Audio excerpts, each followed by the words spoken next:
Porque era pra você estar seguindo o que ele falou e você não tá. E da mesma maneira hoje, tem muita gente que vive dessa maneira, a famosa religião à la carte. Eu vou querer seguir esse mandamento, isso aqui, mas só tira isso pra mim, por favor, mas pode trazer.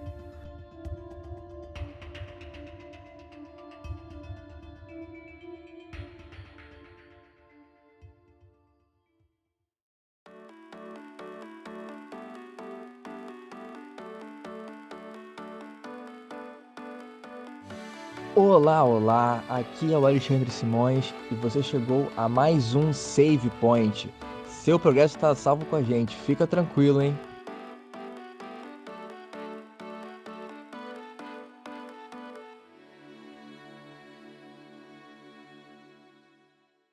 Como um bom dono de carro velho, o que eu mais faço é gastar consertando o carro e empurrar com a barriga as coisas que não impedem o carro de andar. Há alguns meses atrás, meu limpador de para-brisas deu ruim e o mecanismo dele, que fica ali dentro ali do capô, ele desconectou, né? Ele desconectava toda vez que eu passava num solavanco ou quando eu botava o limpador muito rápido. E aí ele chegou a fazer um X com um limpador de para-brisa quando eu tava indo pra igreja um dia. Foi bem tenso. E aí o que aconteceu? Quando passou a época de chuvas, fui lá no meu sogro. E aí a gente ficou matutando uma manhã inteira de domingo lá, pensando o que a gente ia fazer pra resolver o problema. E chegamos numa gambiarra, que depois de, obviamente, a gente tentar vários jeitos de botar vaselina com borracha e ver se pegava pressão de novo, o mecanismo e tal, para ver se funcionava. Nada funcionava. E a gente teve a ideia de amarrar. Então a gente cortou fitas de borracha, prendemos numa parte mais fixa dentro do motor e a gente conseguiu dar um jeito que quando apertamos tão bem ali, que quando passa no solavanco e ele ameaçasse soltar, ele soltava e caía de volta no lugar e reencaixava. E aí ele falou pra mim a seguinte frase: isso aqui é um quebra-galho. É só pra você conseguir andar com o carro até você consertar. Aí eu falei: pode deixar. Então, passaram meses, como eu falei. E aí corta para essa semana agora, que obviamente o que aconteceu? Eu empurrei com a barriga e a gente pegou chuva. Eu fui deixar a minha sogra em casa. E aí, voltando pra casa com a minha esposa, com Grace, a gente entrando na ilha aqui onde a gente mora, o limpador do lado direito do carona parou de funcionar. Porque tava chovendo, tava chovendo forte aqui no Rio, tive que botar o limpador no mais rápido e ele acabou soltando. Mas aí, graças a Deus, o meu do motorista tava rodando ainda. E aí a Grace tava comigo. Meu Deus, não tô enxergando nada. Eu falei, não, mas eu tô. Então vamos continuar até chegar em casa. E aí nessa, a gente chegou em casa, e aí a chuva obviamente parou assim que a gente chegou em casa, então eu fui parar pra olhar, né, no escuro, pra ver se eu conseguia dar um jeito da gambiarra voltar. E obviamente, na minha tentativa e erro lá, o mecanismo soltou de vez, e eu agora estou sem limpador de para-brisa funcionando no carro. É... E aí, obviamente, né, eu pensei comigo mesmo, ora, se não são as consequências das minhas ações. Era inevitável que uma hora ou outra essa conta ia chegar.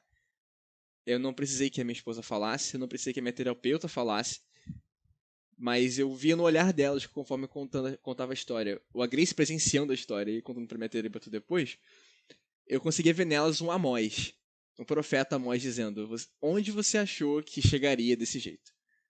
Por falta de aviso, não foi.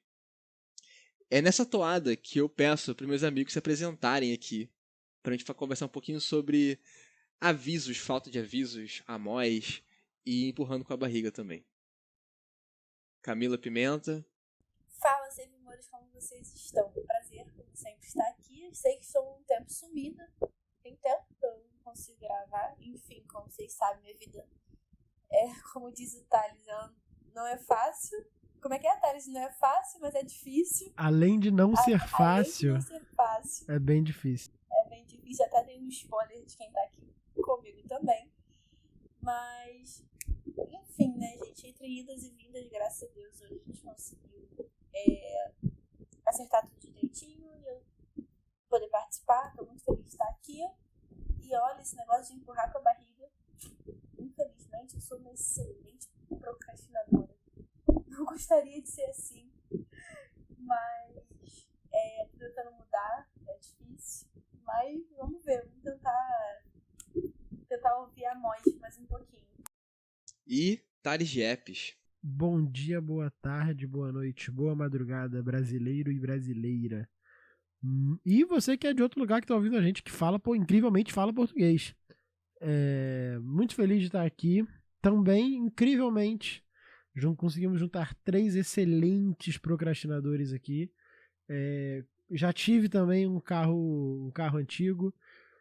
Inclusive, Xande, por favor, modelo e ano pra gente. E cor? É um Ford Escort 97 Zetec. É isso que eu ia perguntar, o motorzão. Eu tive também um Voyage 94, o famoso Moacir. E se tem como arrumar em casa com um arame e um pouco de fita isolante, pra que eu vou levar em alguma oficina e gastar dinheiro com isso?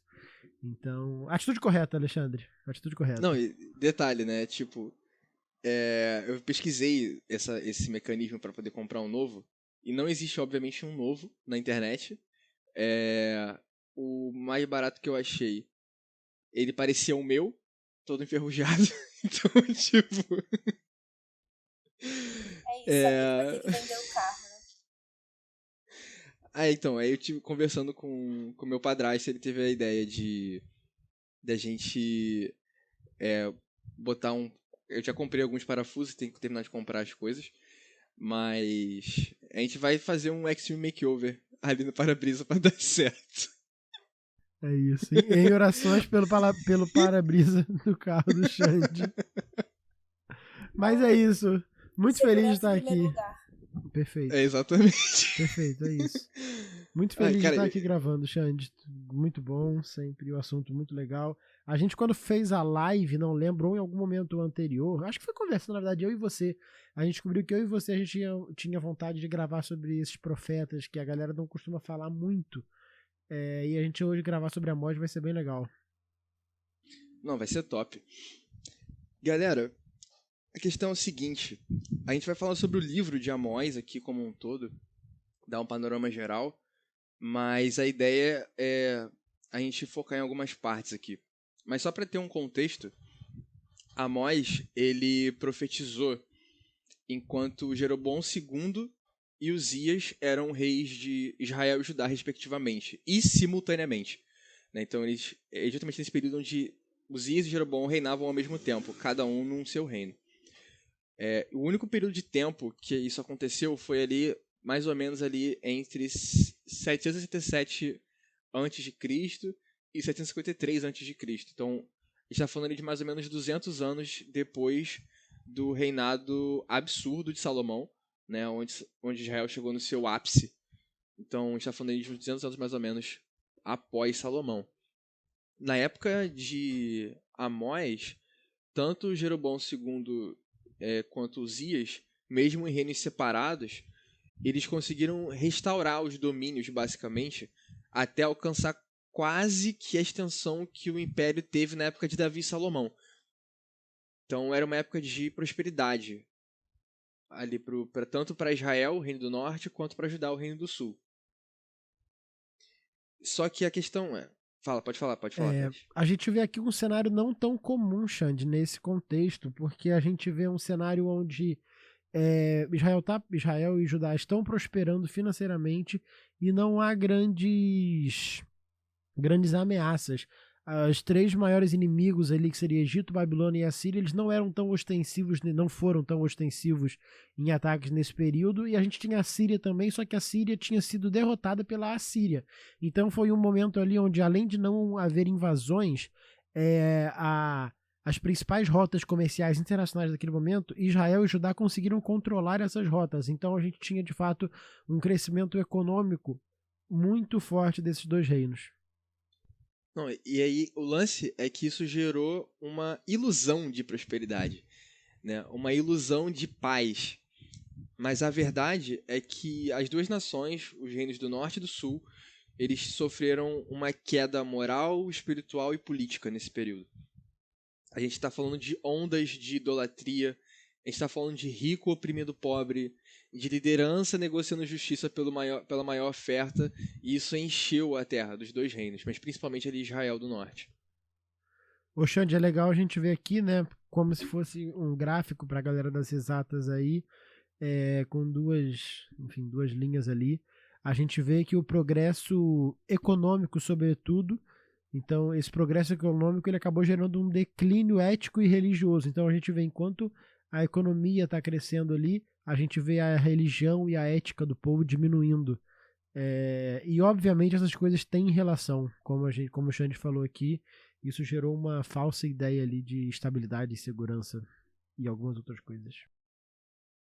Pois é, e a gente está falando ali desse período ali dos anos 767 até o 753 a.C., e mais ou menos uns 40 anos depois da mensagem de Amós, a gente sabe pela história que o Reino do Norte deixou de existir. Porque ele foi levado em cativeiro para o cativeiro assírio. Né? Então, a Assíria basicamente destruiu o reino de Israel do Norte. 40 anos depois da mensagem de Amós. Então esse já é um spoiler do que a gente sabe das consequências da mensagem de Amós, né? Ô Xande, e é muito ainda sobre o contexto, cara, eu li a Bíblia, né, o livro de Amós, os comentários que tem na própria Bíblia e o comentário bíblico adventista.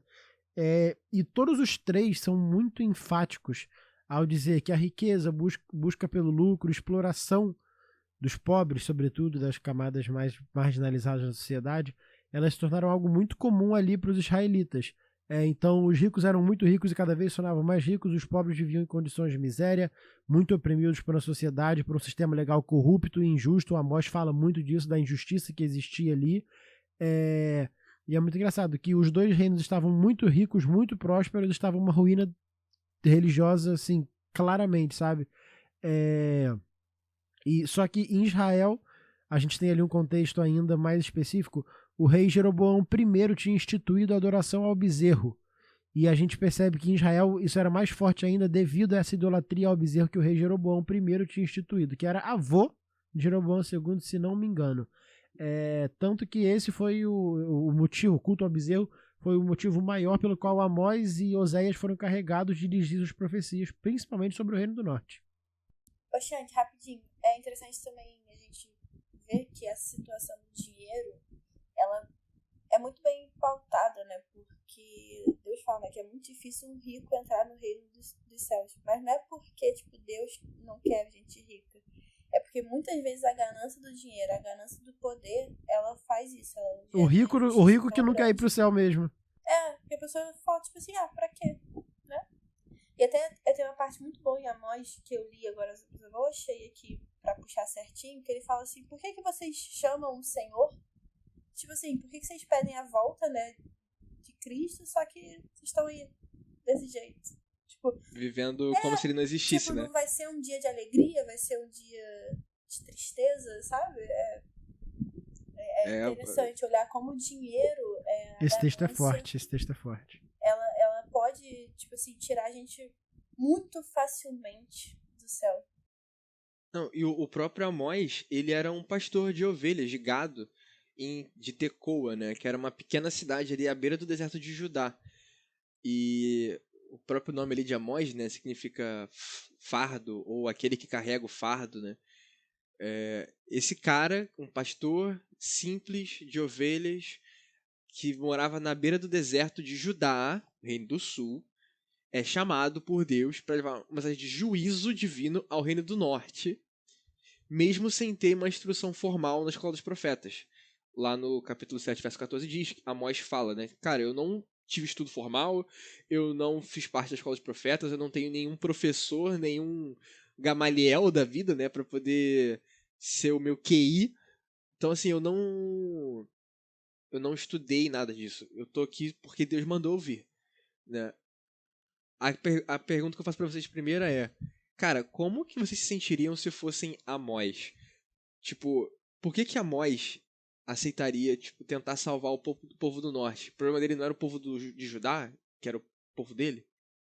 O Xande, eu tenho pensado muito sobre isso recentemente, de maneira geral, tá? Não só sobre Amós, mas a gente ignora muitas vezes o caráter missional que tem o Antigo Testamento e as histórias dali. No Novo Testamento a gente vê isso muito claro, com Jesus chamando os discípulos, falando, ide a todo mundo, pregando o evangelho, batizando, uau, que lindo. A igreja primitiva, e batizaram 5.000, e batizaram tantos mil, nossa, que lindo. Mas a gente acha que não existia missão no Antigo Testamento. Só que Amós foi chamado para fazer o ID. Deus chegou para Amós e falou, irmão, vai lá, que você tem uma missão a ser cumprida. A gente esquece que o povo de Israel tinha sido escolhido não para ser salvo, mas para levar a salvação. Ou seja, tinha sido escolhido para cumprir uma missão. E aí, quando a gente tenta colocar e enxergar mais a missão no Antigo Testamento e nos atores ali do Antigo Testamento, como Amós, por exemplo, a gente começa a entender um pouco mais. Tipo, não era só um cara que estava ali, Deus chamou e ele pensou, beleza, eu vou lá. Não tem nada para fazer, eu vou lá. Cara, ele tinha o senso de missão vivo. E o texto dá a entender que ele conhecia a Torá, porque ele fala da Torá, da Bíblia que existia na época, dos escritos que existiam. Então ele sabia que existia uma boa nova que precisava ser pregada e que, enfim, a partir do momento que ele recebeu o chamado de Deus, eu enxergo que quando você recebe o chamado, ainda mais o chamado profético, como era nesse tempo, você não tem como recusar, mano. Assim, o Espírito Santo te incomoda de uma maneira, Deus te chama que não tem como você falar não. Mas então, pra mim, Amós, ele tava com um senso de missão muito claro, sabe? Ele tinha uma missão a ser cumprida, ele tinha uma mensagem a ser pregada, uma mensagem mais específica para aquele contexto, embora tenha diversas aplicações pra gente hoje. A gente vê, por exemplo, um contexto onde é muito igual, infelizmente, ao que a gente vive hoje. Mas eu acho que como eu me sentiria sendo Amós, não é nem isso, eu acho que pra mim é uma meta, sabe? Mano, eu tinha que ser como Amós, porque o chamado eu já recebi. Acabei de falar, Jesus virou pra gente e falou, ide a todo mundo. Vai na Samaria e vai pro resto do mundo. E a gente não adota isso igual Amós falou. Por que eu não tô agora em outro lugar pregando o evangelho? Sendo que já recebi esse chamado, sabe? Aqui a gente não tá falando de só ir comentar alguma coisa. A gente tá falando de pregar o evangelho que vai salvar o mundo. Não é só algo legal a ser contado, é algo imprescindível para a vida eterna. E a gente deixa isso de lado como se não fosse tão importante. Isso é uma coisa que eu trabalho muito comigo, porque normalmente quando as pessoas me chamam para fazer alguma coisa, minha primeira resposta é não.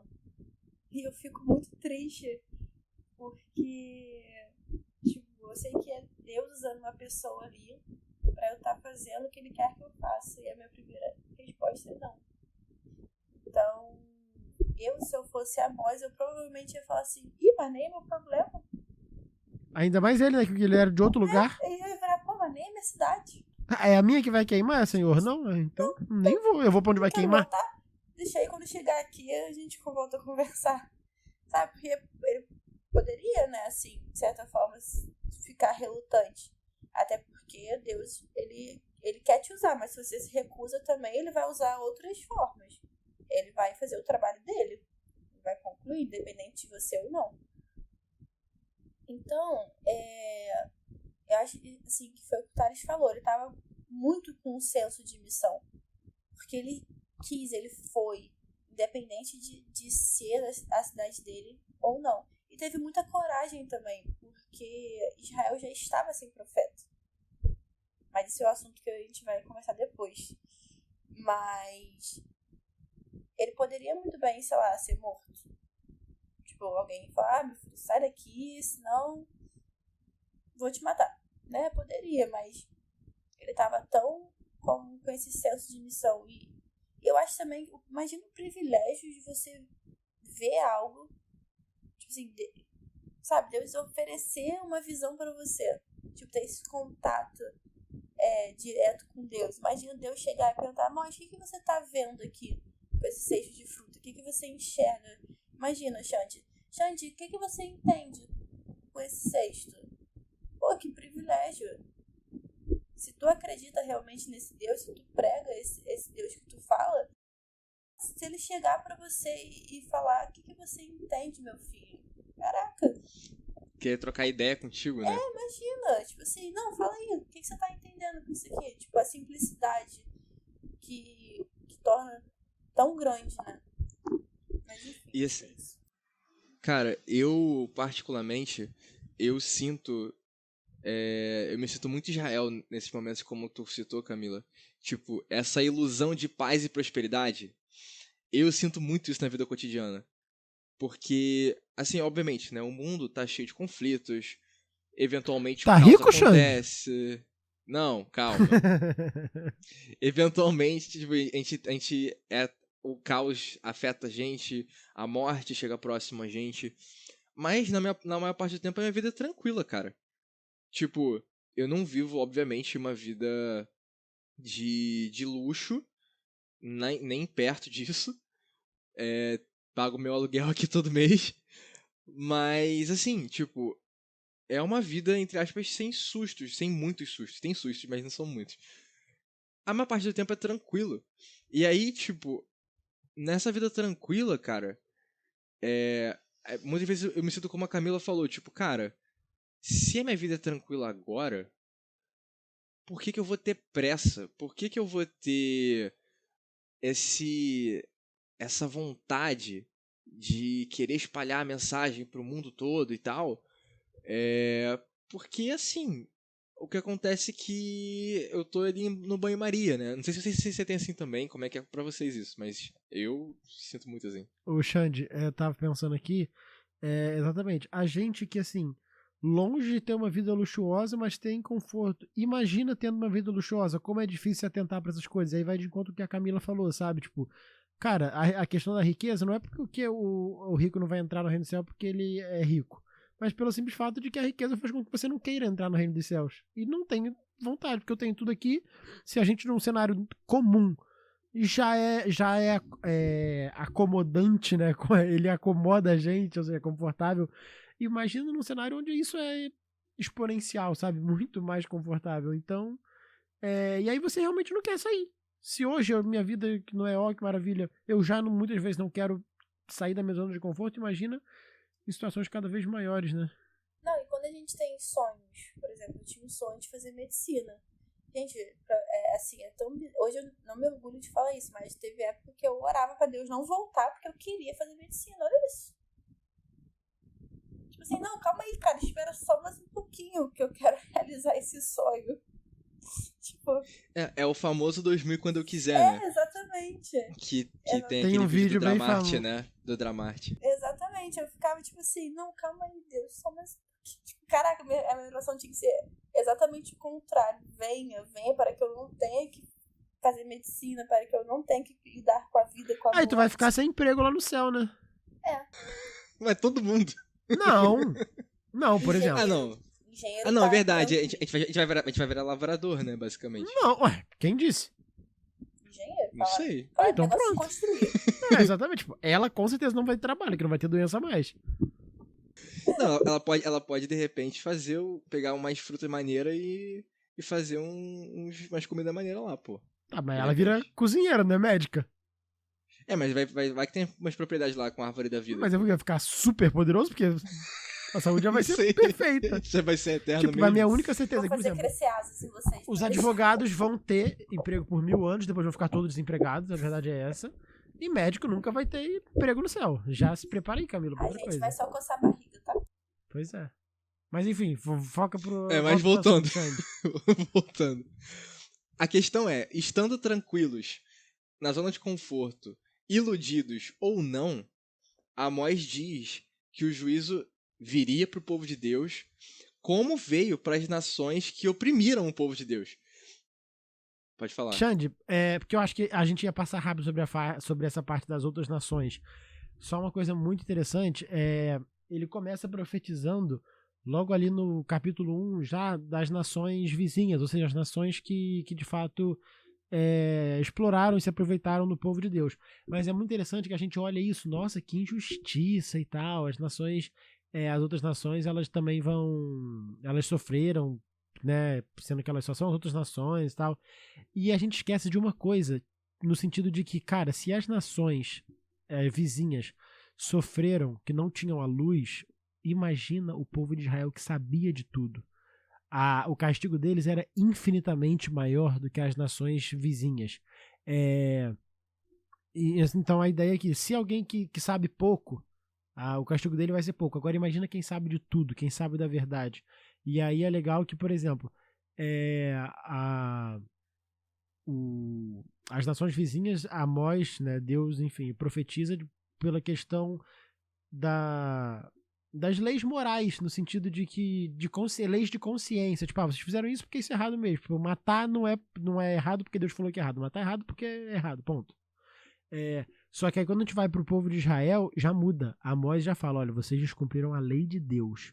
Vocês, além de descumprir tudo que é normal de não ser certo fazer, vocês descumpriram a lei de Deus. Então, assim, a gente tem essa ideia de que, nossa, Deus castiga as pessoas que não estão do lado dele. Cara, ele castiga todo mundo, só que quem tem o conhecimento, ele castiga muito mais. Ou seja, o povo de Israel, o castigo para eles, o juízo deles era infinitamente pior do que as nações vizinhas. Pô, Thales, uma coisa assim, que eu não sei se está certa, mas que me fez refletir agora com você comentando isso, das nações vizinhas, é que, tipo assim, eram nações vizinhas, ou seja, a influência de Israel deveria ser tão grande Perfeito. A ponto de impactar esses vizinhos. Então, tipo assim... Justamente por isso que o juízo de Israel foi muito maior, porque eles tinham o dever de fazer com que as nações fossem salvas, e não o contrário. Exatamente. Não, isso tá em Deuteronômio, pô. Exato. Deuteronômio 4 já fala sobre isso, de que Israel deveria ser um exemplo para que as pessoas ao redor de Israel pensem assim, nossa, que nação é essa que tem juízos tão bons e que seguem um Deus tão de perto assim? É aquilo que eu falei, né? Eles foram escolhidos para levar a salvação, não para ser salvos. Exatamente. Ou seja, o juízo deles é muito pior, porque não só eles são responsáveis por eles mesmos, como eles são responsáveis pelos outros. Isso já quebra a narrativa de que não era problema de Amós. Exatamente. Entendeu? Amós, quando ele decide ir para o Reino do Norte, é porque ele se vê como responsável também.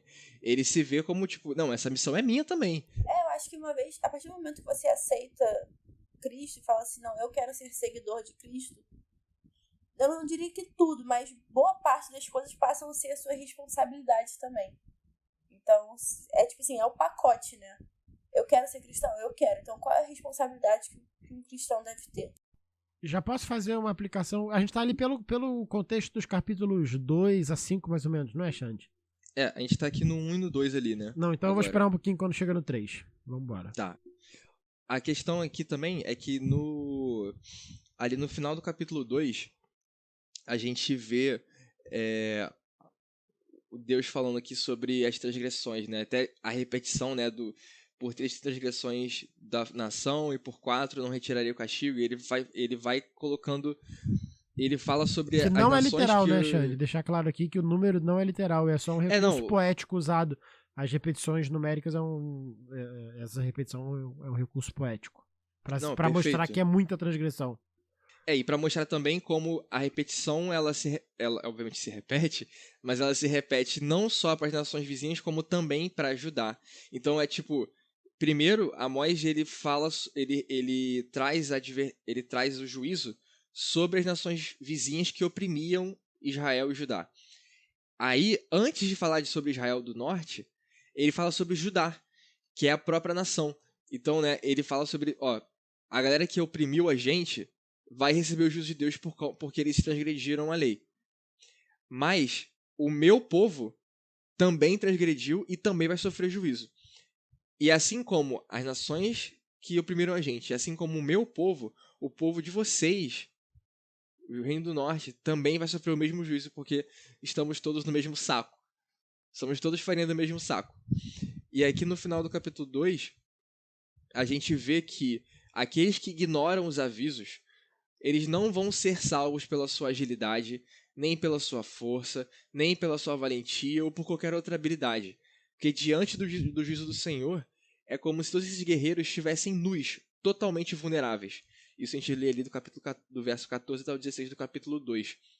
E aí eu queria perguntar pra vocês aqui, por que a gente lê aqui, né, que a tentativa de fuga é inútil?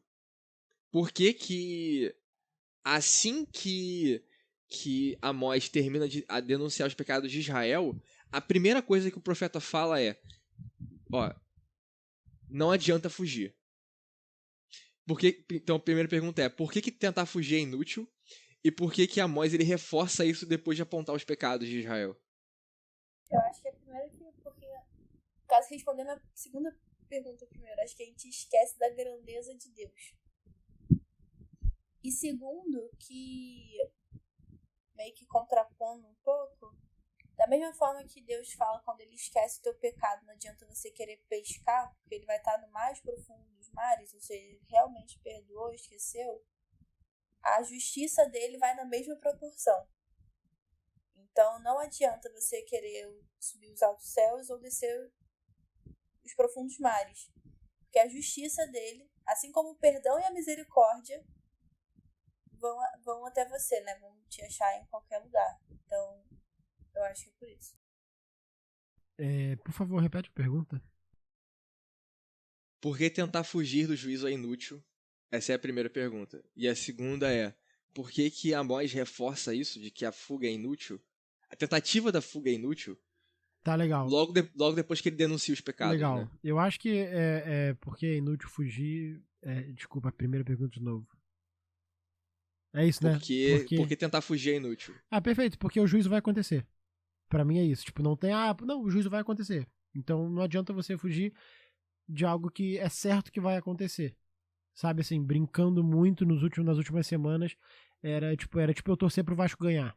É certo que o Vasco ia perder. Eu não tinha por que torcer pro Vasco ganhar, se o Vasco ia perder. Entendeu? No contexto que tava, não tinha outra opção. Então a gente vê e eles tinham o que eles tinham de Bíblia, né, até o momento, a Torá ali, era claro que existiria o juízo. E aí, nesse contexto mais específico do juízo que Amós veio profetizar, por que não adiantava fugir? Porque Deus falou: Amós, eu vou acabar, eu vou parar com isso. Quando Deus fala, Deus não é um cara que volta atrás e que se arrepende. Se ele falou, vai acontecer. Então é por isso. E aí eu acho que entra aqui um contexto, cara, no capítulo 2, tem um verso muito, muito forte, 2:7, que fala assim: suspiram pelo pó da terra sobre a cabeça dos pobres e pervertem o caminho dos mansos. Um homem e seu pai coabitam com a mesma jovem e assim profanam o meu santo nome. Cara, esse suspiram pelo pó da terra sobre a cabeça dos pobres. Aí eu fui tentar entender um pouquinho mais o que ele queria dizer, né, com essa expressão que não é tão clara. E aí a cobiça, o conseguir algo para si era tão forte que as pessoas preferiam colocar os pobres em condição tão miserável que o pó da rua era melhor que ele. Que o pó da rua estava acima da cabeça dessas pessoas. Então a gente vê alguém que estava correndo para ter os próprios lucros, uma sociedade que estava correndo para conseguir tudo para si, a sociedade enxergava que o lucro ia salvar ela. Então a Amós fala assim: olha só, o pecado de vocês é esse, por que vocês estão correndo atrás, vocês estão o tempo inteiro, se vocês estão fugindo, se o tempo inteiro vocês estão tentando pelos próprios meios serem salvos?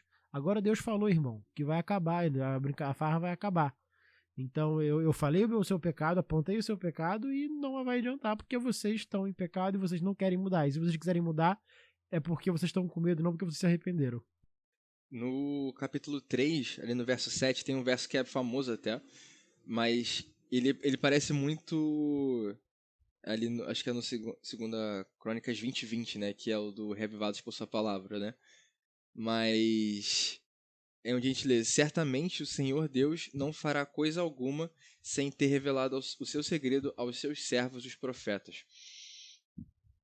Amós está falando que Deus com certeza não vai fazer nada sem revelar antes seus segredos para os profetas.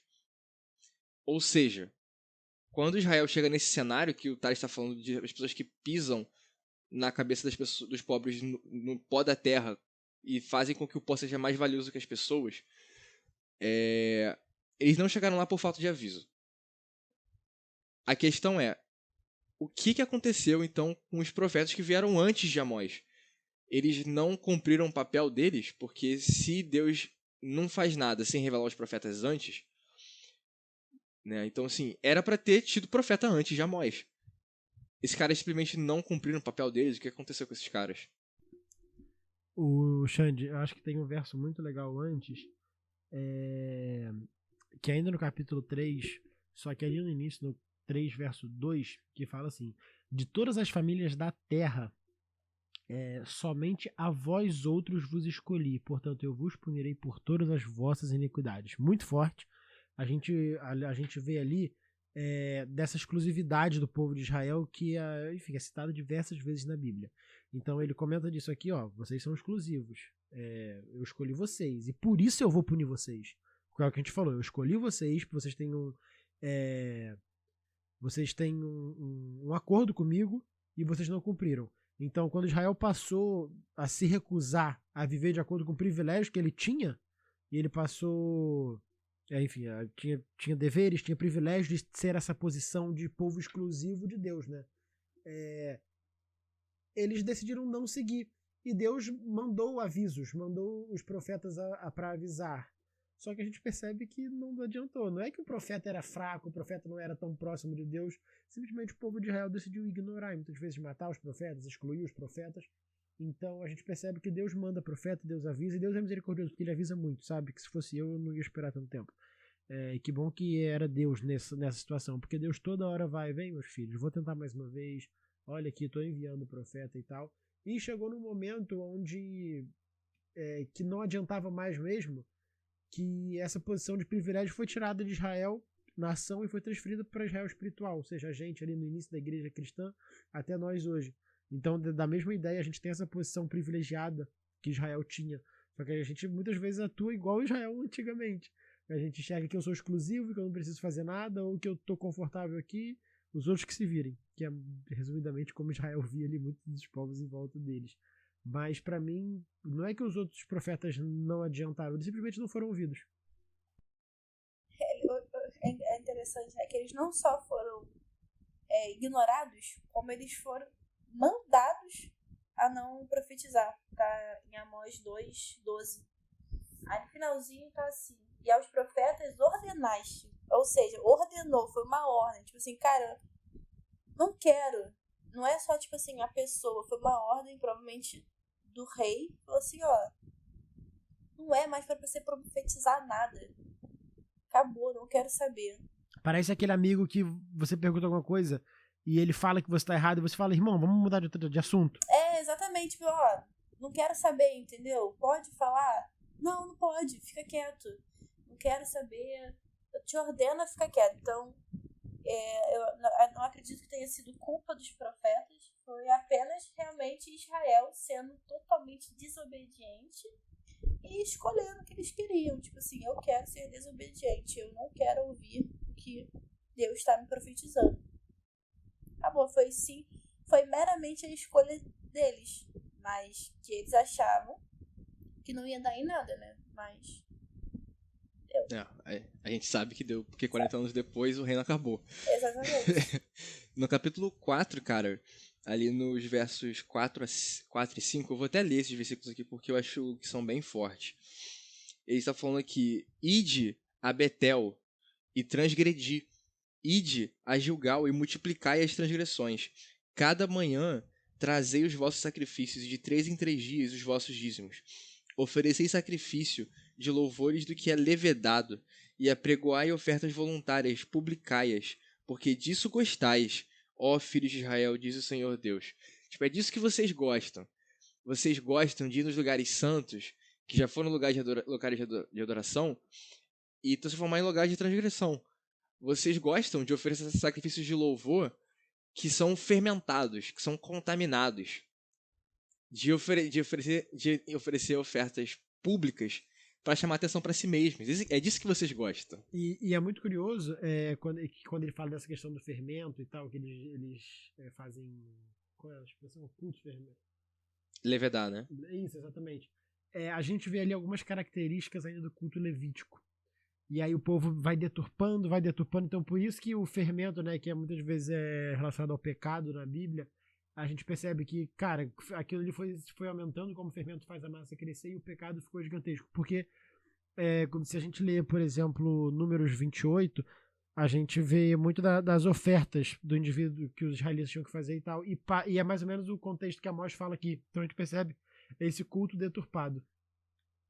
E é tanto que ali no capítulo 5, no versos 20 a 23, a gente também vê Deus falando assim: eu me aborreço das festas de vocês, das festas santas de vocês. Eu não tenho prazer nenhum nas suas reuniões de culto, nem das músicas que vocês cantam, nem das ofertas que vocês me oferecem. Eu não tenho prazer em nada disso. Então, assim, cara, a gente tá falando de um povo que ele faz totalmente o oposto e se colocando no centro, né? Cara, esses sintomas que eu falei aqui do capítulo 4, que a gente leu no verso 4 e 5, e da a posição de Deus em relação ao que eles oferecem como culto, do que esses sintomas se referem? Isso parece tipo sintoma de uma doença maior. O que causou esses sintomas em Israel? Cara, eu não sei se eu entendi muito bem a pergunta, mas, por exemplo, a gente vê aqui, no capítulo 4 ainda, quando ele fala de 3 em 3 dias e tal, a gente vê que Amós ele tá divertindo o povo novamente com ironia a levar os dízimos e tal, as ofertas a cada 3 dias. E aí é engraçado que nesse momento, mesmo que os israelitas eles oferecessem os sacrifícios a cada manhã, os dízimos a cada 3 dias, isso era vazio. Então o ponto aqui é a questão do arrependimento e da mudança de coração. Então, tanto que Amós falou, leva lá teu dízimo, leva lá a cada 3 dias, faz o teu sacrifício toda manhã lá. O ponto nunca foi esse. O ponto sempre foi olhar para Cristo ou para a promessa do Messias, que é o que acontecia nesse momento, ou que no caso deveria acontecer, né? E aí a gente percebe que esse sintoma, isso era o sintoma de algo maior. Para mim, esse algo maior é, novamente, você tirar o foco e enxergar que talvez você consiga algum mérito pelas suas ações. E aí, a gente vê um momento onde as pessoas, os israelitas tentavam fazer isso pelos méritos de só seguir a lei, e chegou nesse momento aqui que nem isso mais eles tentavam. Eles só tentavam pelos próprios méritos. Tipo, cara, eu vou ficar muito rico e é isso aí vai me garantir. Os caras se afastaram completamente da lei de tudo, sabe? Então eu enxergo que é a apostasia mesmo, sabe? De maneira geral era a apostasia, o afastamento de Deus e do que Deus queria pro povo. Eu vejo muito esse sintoma, né, como a nossa realidade hoje. Eu acho que, tipo assim, sabe quando você tá querendo ficar doente, você começa a sentir o seu corpo fraco, mas você ainda não tá, tipo, doente? Eu acho que Israel foi isso, tipo assim, foi o início da doença e a gente vai progredindo, né, até a gente chegar ao dia do juízo final. Então eu acho que Israel foi o início. É o início da doença e de como vai ser também o juízo. Porque Israel enfrentou um tipo de juízo, só que a gente sabe que a gente vai enfrentar o juízo final. Então, Israel é tipo assim, é meio que o que pode acontecer com a gente se a gente não se arrepender verdadeiramente aos pés do Senhor. Então, não sei se ficou muito quase claro, mas eu acho que eu entendi o teu, tipo, quase como se fosse uma perda de sensibilidade, né? Essa letargia. Porque a gente vê, por exemplo, ali no capítulo 4, do 6 ao 11, que Deus permitiu, enviou fome, seca, pragas e permitiu invasões para que, se pelo menos que não fosse pelo amor, pela dor, o povo voltasse.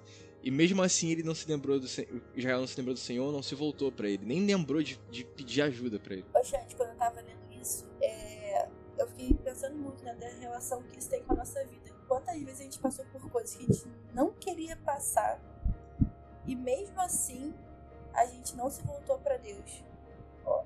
Ou quando, tipo assim, aconteceu e a gente se voltou pra Deus, que é o ideal, né? Porque se Deus permitiu que alguma coisa ruim na nossa vida acontecesse, é porque com certeza tem um propósito. E eu acredito que muitas vezes é justamente isso, pra gente voltar pra Ele, voltar, tipo assim, nossa atenção, nossa adoração de fato pra Deus. Então, quando eu li, eu fiquei, nossa, realmente isso acontece até hoje, né? Tanta coisa ruim que acontece, mas às vezes é isso, é Deus. Meio que uma medida desesperada, né? Entre muitas aspas, querer chamar a nossa atenção de falar assim, cara, eu tô aqui o tempo todo com você, olha eu aqui. É muito curiosa como Amós ele aponta essa dissonância que existe entre o comportamento do povo e o futuro que o espera, né?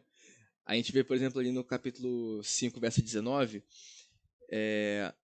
Amós narrando como se um homem fugisse diante do leão e encontrasse um urso, ou como se entrando numa casa, a sua mão encostasse a parede e fosse mordido por uma cobra. Não será o dia do Senhor trevas e não luz, não será completa escuridão, sem nenhuma claridade. Então, tipo, ele tá falando basicamente assim, cara, não tem escapatória.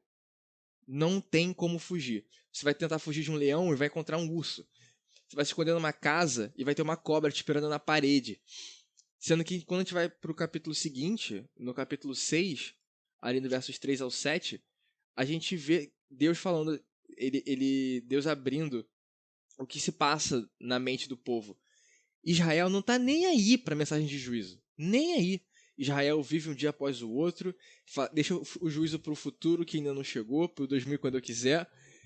Israel dorme tranquilo nas suas camas chiques de marfim, come e bebe tudo do bom e do melhor. E é assim é Israel, vivendo como se não houvesse amanhã, basicamente. Como que como que a gente se relaciona com esse Israel que a Amós está escrevendo aqui no capítulo 6? Cara, pra mim uma relação muito clara, ô Xande, vem desse texto do 5, 18, 19 em diante ali, que ele fala ai de vós e tal. É muito engraçado que parece que Israel tinha uma memória seletiva. Então eles lembravam que teria um libertador que ia trazer tudo de bom pra eles, mas esqueceram de todo o resto que tá em torno desse libertador. Que é você guardar a lei desse libertador, que quem não guardar a lei, de fato, sofreria o juízo. Então eles estão assim, não, um discurso que não existe hoje. Não, Deus me ama e o que importa é eu ser feliz. Esse discurso não existe mais hoje em dia, era só naquela época. E aí Israel tava nessa. Não, quero que chegue logo o juízo, porque ele vai libertar a gente da opressão e vai ser muito bom. E Amós chega pra falar, irmão, você não tá entendendo nada. Você não tá entendendo nada. Aí de você que vai queimar. Porque era pra você estar seguindo o que ele falou e você não tá. E da mesma maneira hoje, tem muita gente que vive dessa maneira, a famosa religião à la carte. Eu vou querer seguir esse mandamento, isso aqui você só tira isso pra mim, por favor, mas pode trazer. Então a gente tá vivendo uma religiosidade, uma religião à la carte, onde a gente escolhe o que a gente quer seguir e que se Deus me ama, o que importa é só eu ser feliz. E é isso. E a gente esquece que em momento algum a Bíblia fala disso. Em momento algum a Bíblia fala que o que importa é eu ser feliz. Muito pelo contrário. A gente justamente faz o caminho mais estreito. Perfeito. É muito engraçado. Semana passada teve a Semana Jovem na igreja de Botafogo. O pastor Robson Aleixo estava pregando lá e ele comentou algo muito legal, que ele falou assim, a sua alegria é um dos melhores argumentos. Porque a pessoa vai ver você feliz na rua e falar, você bebeu? Não. Você tá cheirado? Não. Você sai pegando todo mundo? Não. Mas você já sofreu e o evangelho foi dito pra você? Sim. E você tá feliz? Sim. E o cara não tem como argumentar contra isso. A pessoa não tem como argumentar contra isso, sabe? Então, mesmo sabendo de toda a dificuldade que é seguir a Cristo, que não fica um momento algum escondido da gente, a gente é feliz pelo simples fato de que a gente acredita num Deus que veio, me salvou e que hoje eu preciso acreditar nele e eu quero levar essa mensagem pra todo mundo. Que é o que Israel esqueceu. É o famoso dar graça a todo momento, né? Cara, eu acho muito doido esse cenário todo que a Amós pinta. Porque, cara, a gente tá falando de uma igreja em Amós, tá? Não é hoje em dia, como o Thales falou, não é hoje em dia. Uma igreja que vive o dia preocupado com o que tem que fazer no dia, com a semana que tem que fazer na semana, deita na sua cama tranquilo, ou de repente pode não deitar tranquilo, mas deita numa cama, dorme, come e bebe do que consegue comer, do que consegue beber, tem os seus luxos de vez em quando, vai no culto normalmente, oferece dízimo, oferta, canta, presta louvores, faz uma reunião de culto e segue uma vida, como o Thales falou mais cedo, vazia, cara. Tipo, é uma vida que é só casca, é só aparência. A gente tá tão...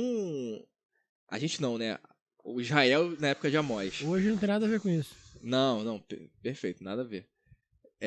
Eles estavam vivendo, eles estavam focados no hoje e no agora, no que eu preciso ter hoje, no que eu preciso ter agora, e vivendo a vida religiosa como uma parte simplesmente ritualística.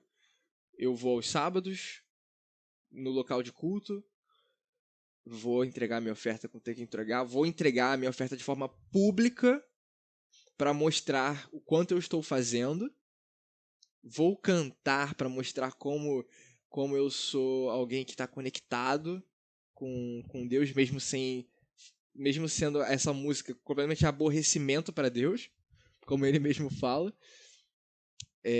Cara, assim, é um retrato muito visceral, cara. É o famoso lata vazia que faz barulho, né? Ô, Xande, o que eu acho mais triste disso tudo é ver como a gente se contenta com tão pouco de Deus. Cara, a gente poderia ter tudo. A gente um dia teve tudo. A gente foi criado, foi feito, foi pensado, desejado. E tínhamos tudo. E hoje a gente se contenta com tão pouco. Tipo, com uma ida à igreja nos dias de sábado. Ou com um dízimo, com alguma coisa, sabe? Eu posso ter tudo de Deus, mas eu prefiro não ter as dificuldades que isso vai me trazer e ser uma lata vazia, ser essa víscera, ser oco. E, cara, falando de dificuldade, a gente chega no capítulo 7, versos 10 a 17, onde a gente vê que Amós, ele é acusado pelo, abre aspas, sacerdote, fecha aspas, de Betel, que é o Amazias. Ele é acusado por Amazias de ser um conspirador. Ele chega para Jeroboão II e fala, olha só, tem um cara que está conspirando contra você e contra o reino de Israel, contra o bem-estar da nação, contra o bem-estar da igreja, falando aí de que a gente vai ser levado cativo, de que o reino vai ser destruído, que você vai morrer, rei. Não, o juízo de Deus não é iminente. Né? E aí o que a gente vê é que quando Amós ele é confrontado por Amazias, Amós não arreda o pé não, porque Amazias fala assim, ó, você vai ter que mete o pé de volta para casa, de volta para tua terra aí, senão você vai morrer. E Amós, ele se mantém firme, cara, ele se mantém firme e ele fala assim, olha só, não só o juízo vai acontecer, como a tua família, cara, vai de ralo. Porque o juízo vai chegar pra todo mundo. Vai de arrasto pra cima, né, Camilo? Assim, tipo, irmão, você não tá entendendo a seriedade do que eu estou falando aqui pra você nesse momento. Eu não tô falando só do povo, estou falando da sua família, irmão. Até isso se conecta até um pouco com o que a gente falou sobre Ló, né? Tipo, sobre a desvalorização da família. Mas a pergunta que eu faço pra vocês aqui é: o que falta pra gente ser tão firme e tão resoluto quanto Amós nesses momentos de dificuldade, até à beira de uma ameaça de morte aqui? Vergonha na cara. Também serve. Segue aí, Cami, depois eu falo. Não, é conexão, mas é basicamente isso mesmo, vergonha na cara. Inclusive, esse dia eu tava pensando nisso, que eu tô muito sem vergonha. Mas é porque assim, Cami, tipo, é a conexão, beleza. É estar mais próximo de Deus, mas no fundo é vergonha na cara, porque Deus só fala assim, cara, me pede. Me pede que eu vou dar tudo. Se você pedir no meu nome, ou seja, pra cumprir a promessa, eu vou te dar. Isso. É saber pedir, né? Saiba pedir. A gente pede um carro novo, a gente pede um limpador de para-brisa novo, mas a gente não pede, Deus, me usa pra cumprir a sua missão. Me leva pra... faz eu encontrar com gente que precisa ouvir o que você tem pra falar.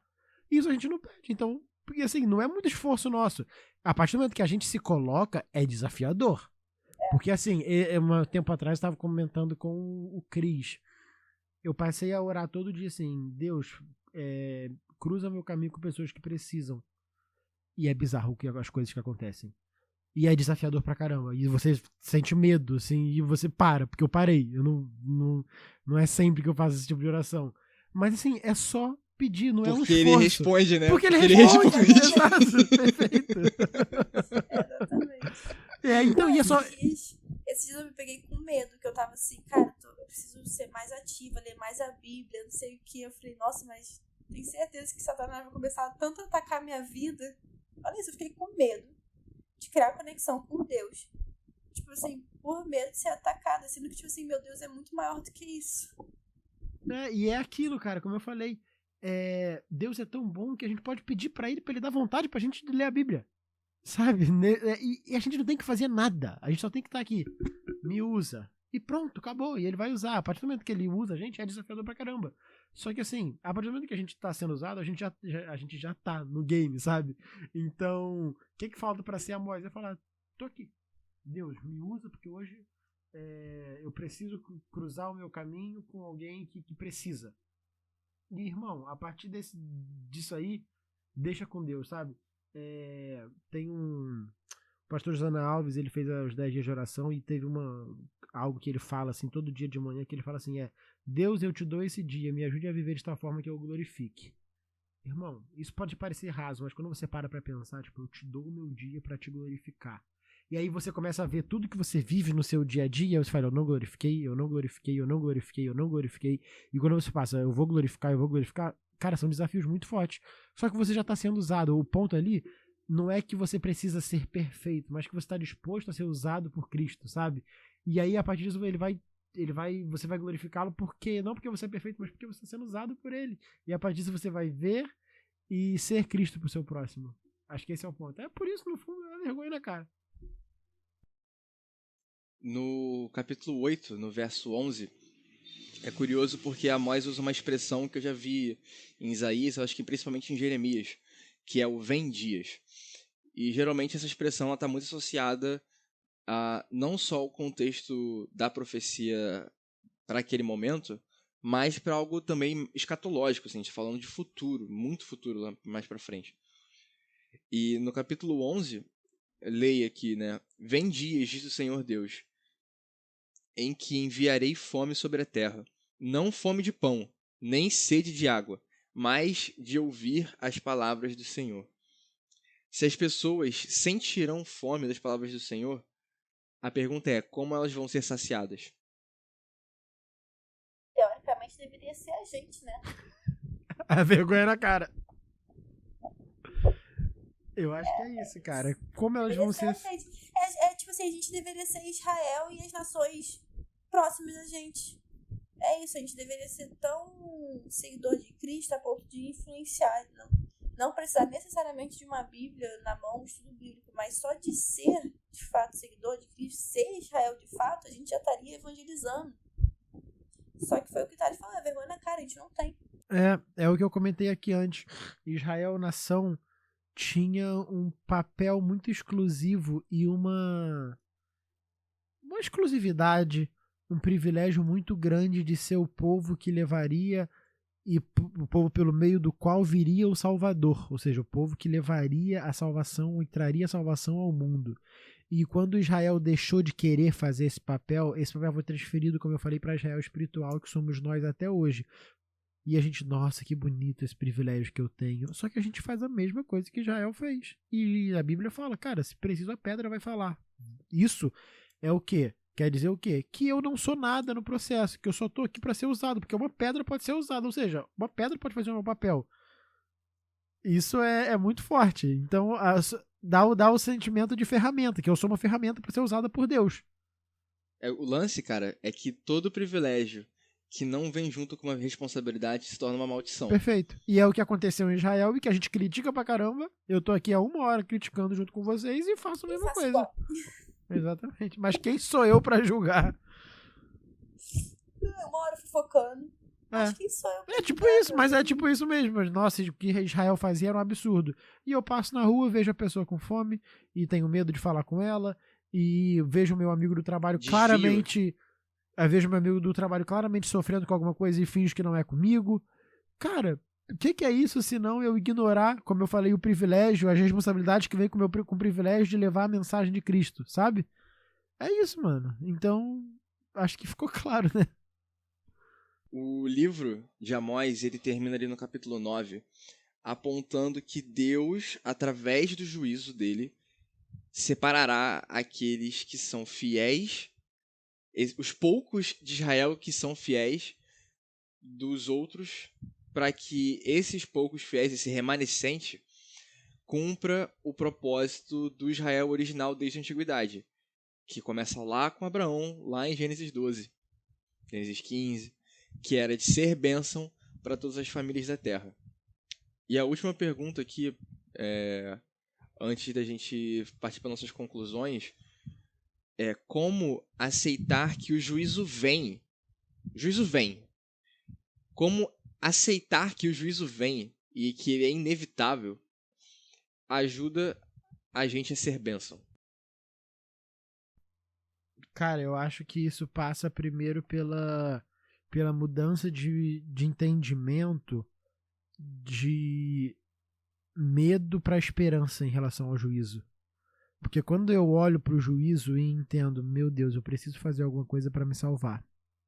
Isso me dá muito medo, porque no fundo eu sei que eu não posso fazer nada para me salvar. Mas quando eu olho para o juízo e falo, amém, Deus já veio, viveu, morreu e ressuscitou por mim, o juízo se torna uma esperança. E aí todo o meu discurso de falar de Deus muda no sentido de que se converta, senão você vai queimar. Mas sim, se converta porque Deus te salvou já. Você já está salvo, só precisa enxergar isso. Eu acho que essa é a mudança que a gente precisa ter na nossa vida e pedir com que Deus nos use para mostrar isso para o nosso próximo também. Eu concordo plenamente com o Thales, eu ia falar a mesma coisa. É sério, essa mudança. Porque quando a gente usa o juízo a nosso favor, no sentido de ver que não é uma maldição, e sim um processo que a gente tem que passar para poder estar com Deus, ele passa a ser algo que a gente deseja. Tipo assim, eu quero que o juízo aconteça porque eu quero passar a eternidade com Deus. Então, a partir do momento que você faz essa mudança que o Thales falou, de visão, da forma que você enxerga o juízo, você vai querer fazer parte da Israel remanescente. Eu vou perguntar para vocês agora, e enquanto eu falo a minha resposta, é o tempo para vocês pensarem na de vocês. O que vocês vão carregar desse papo que a gente teve aqui hoje? O que ficou marcado na mente de vocês do que a gente conversou aqui hoje? Vou falar o que marcou na minha mente, tá? Quando a gente falou assim, vamos falar sobre profetas menores, eu comecei, num desses meus cultos de manhã e tal, eu pensei, vou dar uma olhada nos textos, né? Aí, dei uma passada rápida em Amós, Obadias e tal, fui passando nos profetas, fiz algumas anotações de alguns pontos legais, e beleza. E aí, essa semana eu tava escrevendo o escopo pra poder ser o host hoje, e conversando hoje aqui, principalmente, eu tô embasbacado porque eu não esperava me ver tanto no livro de Amós. Xande. Não, Zé, juro. Mano, eu não esperava olhar para o livro de Amós e falar assim, meu Deus, eu estou me vendo nesse livro.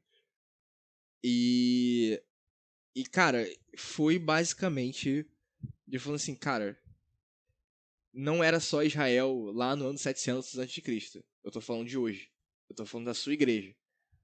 E ter toda essa discussão envolvendo como era o contexto de Amós e como isso se traduz para minha vida hoje me fez refletir muito sobre o quanto que a gente não reflete sobre esses textos que estão no Antigo Testamento, que às vezes passam despercebidos como os profetas menores, e a gente age como se eles não falassem com a gente hoje.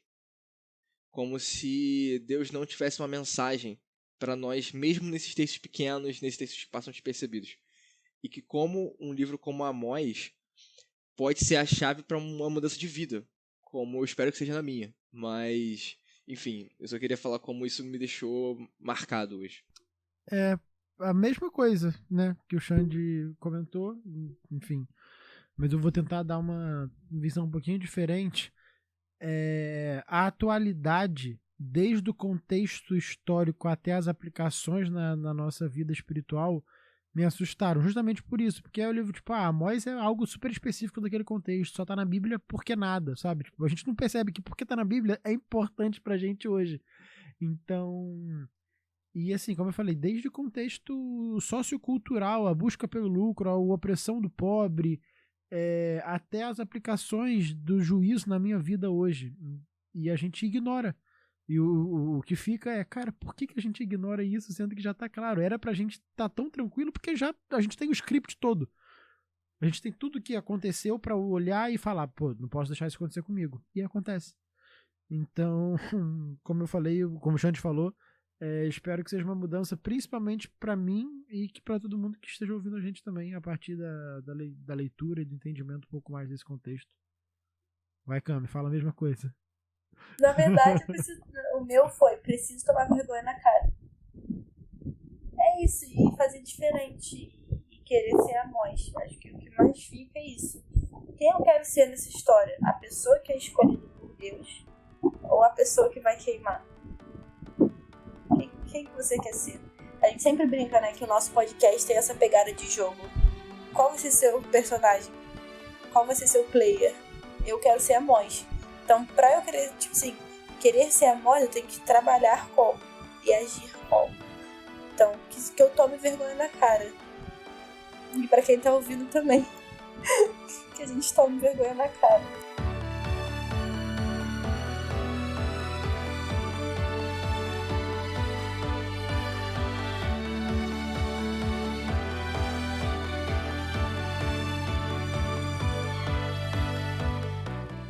E se você quiser ouvir mais sobre outros temas como esse, você nos acha fácil lá no Spotify, no Apple Podcast ou qualquer outro agregador de podcast. Também não deixe de seguir a gente lá no Instagram, no @podcastsavepoint, e de se inscrever no nosso novo canal no YouTube.